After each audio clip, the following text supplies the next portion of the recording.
नमस्कार, आपका हमारे YouTube चैनल कर्मयोगी सेवा ट्रस्ट पर स्वागत है। आज हम आपको इस वीडियो में इजराइल में जाने वाले श्रमिकों के लिए उम्मीदवार मानक रोजगार अनुबंध के बारे में बताएंगे। उसका क्या मतलब है, इसे स्टैंडर्ड एम्प्लॉयमेंट कॉन्ट्रैक्ट कहते हैं, जिसके तहत आपको क्या करना है, कैसे करना है, इसकी डिटेल इसमें दी जा रही है। कितनी धनराशि आपको वीज़ा प्राप्त करने के लिए NSDC को जमा करनी है, उसके बारे में इस वीडियो में विस्तार से बताएंगे। NSDC ने सभी चयनित उम्मीदवारों को हार्दिक बधाई दी है और कहा है कि आप सभी खुशी से इजराइल जाइए। इजराइल में निर्माण श्रमिकों के लिए आपका मानक रोजगार अनुबंध अब उपलब्ध हो चुका है और इसके लिए SEC की पूरी तरह से समीक्षा करें, यानी कि आप उसे देखें, पढ़ें, उसके नियमों को सावधानीपूर्वक देखें, तब जाकर उसमें उसे स्वीकार करें। यानी कि हस्ताक्षर, अगर आपने हस्ताक्षर कर दिए तो यानी कि वो आपने स्वीकार कर लिया। इसलिए उसे पूरी बारीकी से हर तरह से जानकारी लेकर तब भरें। इस वीडियो में एक शब्द आया है SEC, यानी कि स्टैंडर्ड एम्प्लॉयमेंट कॉन्ट्रैक्ट, मानक रोजगार अनुबंध पत्र। यह आपके मन में विचार जरूर बना होगा, यह क्या चीज़ है।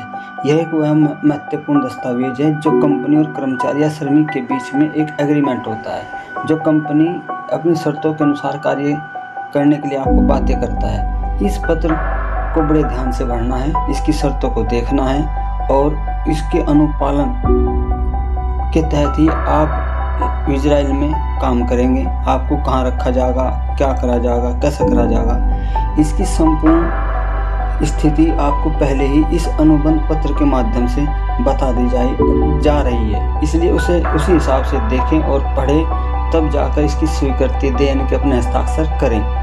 फिर कंपनी की शर्तों के मुताबिक कार्य करने के लिए आप इजराइल जा सकते हैं। इसमें टाइमिंग क्या होगी, आप कितने समय के लिए वहाँ पर रहेंगे, कितने साल के लिए रहेंगे, आप कहाँ काम करेंगे, आपको क्या क्या सुविधाएं दी जाएंगी, ये सारी बातें इस पत्र के अंदर खुली होंगी।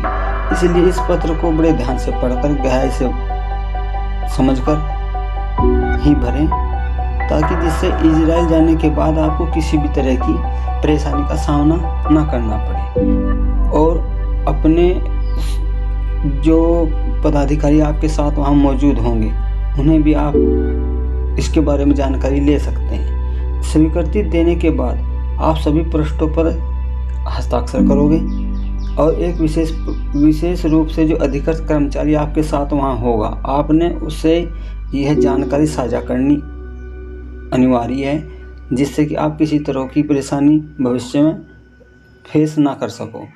भारत गणराज्य सरकार और इजराइल राज्य के बीच जो समझौता हुआ है, उसके अनुसार जो उम्मीदवार है उसने राष्ट्रीय कौशल विकास निगम को पंजीकरण और प्रसंस्करण शुल्क, यानी कि एक सुविधा शुल्क कह लो, यानी कि ये सारा काम आपका NSDC करवा रही है।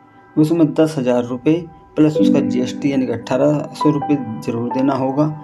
इस प्रक्रिया के तहत आपने 10,000 प्लस 1,800 प्लस 55,000, यानी कि एक तरह से माना जाए तो 66,800 रुपये का भुगतान ऑनलाइन चैनल के माध्यम से करना होगा।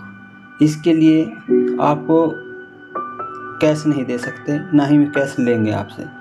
यह किराया जो है एक गतिशील प्रक्रिया के तहत लिया जा रहा है, यानी कि जिसे कहते हैं जनरल टिकट के तौर पर लिया जा रहा है। आप कोई भी विशेष रूप से सीट नहीं कह सकते कि मुझे ये सीट चाहिए, रिजर्व है, ऐसा कोई मतलब नहीं है। वे अपने हिसाब से लेकर जाएंगे। आपको नगद भुगतान करने के जो निर्देश आंकड़े हैं वो कोई नहीं लिया जाएगा और आपने किसी से देने भी नहीं है। एजेंट टाइप में वहाँ मौजूद होंगे, तो वहाँ किसी तरह से उनकी पेशकश को नहीं मानना है।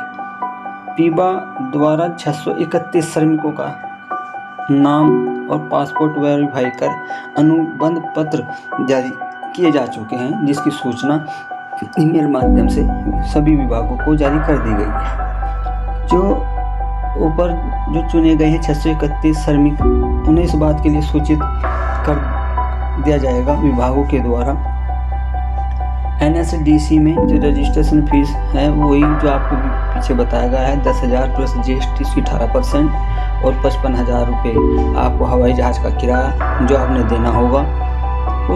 जो भी धनराशि है वो सभी UPI transfer, bank transfer, QR code के माध्यम से जमा कराई जाएगी, जो लगभग 66,800 रुपये के तहत होगी। अनुबंध प्राप्त करने हेतु अभ्यर्थियों को ITI अलीगंज एवं NSDC कार्यालय में बुलाने की कार्रवाई के संबंध में आपको सूचना विभाग द्वारा दी जाएगी या इस वीडियो के माध्यम से आपको दी जा रही है।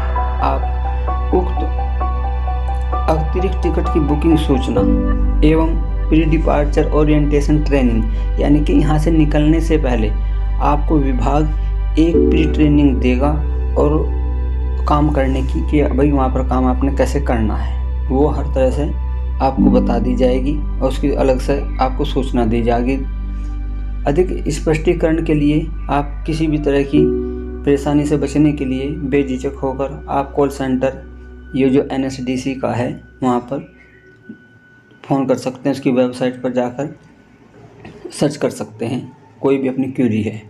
वीडियो में बताई गई जानकारी अगर आपको अच्छी लगी हो तो आप हमारे चैनल को सब्सक्राइब, लाइक और कमेंट ज़रूर करें और उन श्रमिकों तक यह सूचना ज़रूर पहुंचाएं ताकि जिन तक यह जानकारी नहीं मिल पाई वे शेयर करने का प्रयास करें, जिससे कि वे सभी श्रमिक इजराइल जा सकें जिन तक यह सूचना नहीं पहुंची। किसी भी प्रकार की सूचना से वंचित नहीं रहना चाहिए।